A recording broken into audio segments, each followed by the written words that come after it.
On behalf of Atun-Shei Films, its officers, affiliates, subsidiaries, successors, assigns, licensees, directors, and employees, we would like to sincerely apologize for the poor quality of the following presentation. Those responsible have been sacked, and legal action is currently pending against the Truly Hard Seltzer Beverage Company. Well.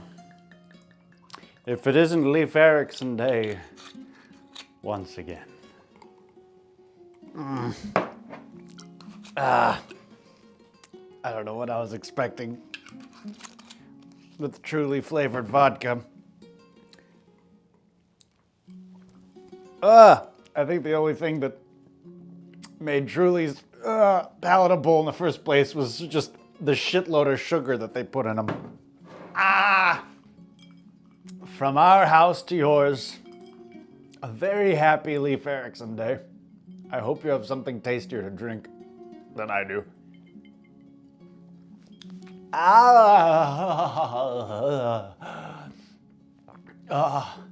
It's so bad, it's almost a mystical experience.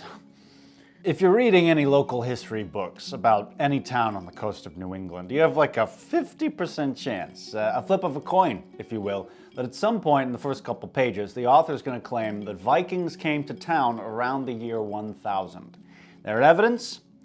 Vibes. Back during black and white, big mustache racist times, people from Rhode Island and Fall River, Massachusetts, thought they had two pieces of hard evidence that the Vikings were in their backyards. The Newport Tower in Rhode Island, which is obviously just a windmill from Buckle Hat witch hunting times, and a skeleton with a breastplate that someone dug up in Fall River. But Vikings didn't wear breastplates. That's a Game of Thrones thing. Henry Wordsworth Longfellow, who was a famous poet, don't you know it, wrote a poem imagining the story behind these two pieces of evidence. And I skimmed it. It's basically about a Viking who went to Rhode Island and built a tower for no reason, and then he went to Fall River and hated it so much that he killed himself. Henry Wordsworth Longfellow, by the way, wrote Tales of a Wayside Inn, which is where that stupid Ride of Paul Revere poem comes from. And it's gone down in history as the second sexiest piece of media set in the town of Sudbury. Truly. So I know what you're thinking. Did Vanity published local history books get something wrong? Were Vikings never in New England at all? Well, we don't know. But there is one actually good piece of evidence that we have. An 11th century Norwegian penny that a guy found on a beach in Maine in the 1950s. I don't know if you've ever been to Maine, but it's just awful. Totally uncivilized, and they have no respect at all for their betters. You cross the Piscataqua River and you just get this horrible wave of dread. It's bad enough on the I-95 corridor, but at least there you know you can escape back to Massachusetts. Go north of Bangor and it's like a fucking Cormac McCarthy novel. There's not even electricity up there. People live in houses made from human bones and mate with cave trolls in the starless dark of howling winter night. I'm not exaggerating. There are literally only 163 Dunkin' Donuts locations in the entire state. But anyway, here's how the story goes. On August 18, 1957, an amateur archaeologist named Guy Melgren was digging around on a beach in a town called Brooklyn. Not the real Brooklyn, where Toadstyle is, but a little town of like 800 people, which is about as cosmopolitan as Maine gets, am I right? But he's digging around and he finds this medieval European coin, smaller than a dime, in a pile with some Native American stuff. And for some reason, nobody really cared. An archaeologist at the time misidentified the coin as a 12th century English mint, and inexplicably, nobody else really thought to look into this. Which is probably not helped by the fact that Melgren himself didn't seem to think the coin was particularly significant. By 1972, the coin and the indigenous artifacts from the Brooklyn site had found its way to the Maine State Museum.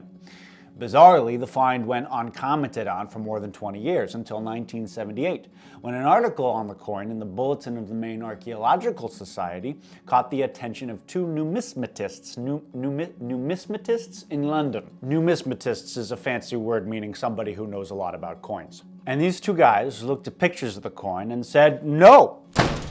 This is not an English coin, this is a Norwegian coin from the reign of King Olaf the Peaceful, and was minted sometime between 1065 and 1080. So the Maine Museum called in a guy named Dr. Kolbjorn Skar, who was at that time the leading expert in early Norwegian coinage in the world. And you know, there's lots of those running around. And Dr. Skar confirmed this identification. Furthermore, analysis of the coin's metallurgical makeup yielded a lower percentage of silver than expected, just over 20%, which is consistent with other coins found in Norway from the same period. But because archaeologists hate fun, there was immediately a lot of skepticism about this. Most experts granted that the coin was probably genuine, but any old swinging dick can buy an old coin and put it on a beach.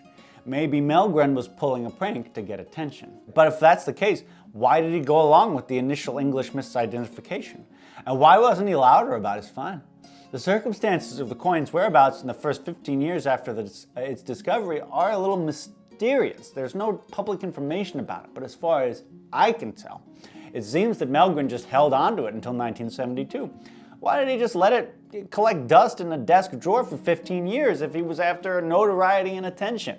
It doesn't make any sense. Furthermore, there is very little actual metal left in the coin. It's basically all corrosion products at this point.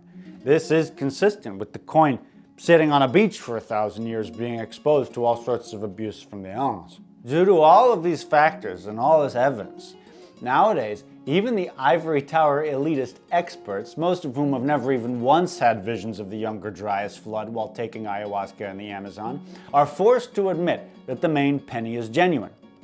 So does this mean that the Vikings explored New England? Not necessarily. Most likely, anti-fun mainstream archaeologists believe, the coin made its way to Maine via Norse trade with indigenous peoples. Further archaeology at the Brooklyn site, again, Brooklyn, Maine, not Brooklyn, the location of astrology-themed lesbian bar Mood Ring, uncovered tools made of stone which originated in Nova Scotia, indicating this was a place where the ancestors of the Penobscot people received trade goods from the north. Much further north, in fact, since one of the artifacts found was an end scraper made of chert originating from north-central Labrador.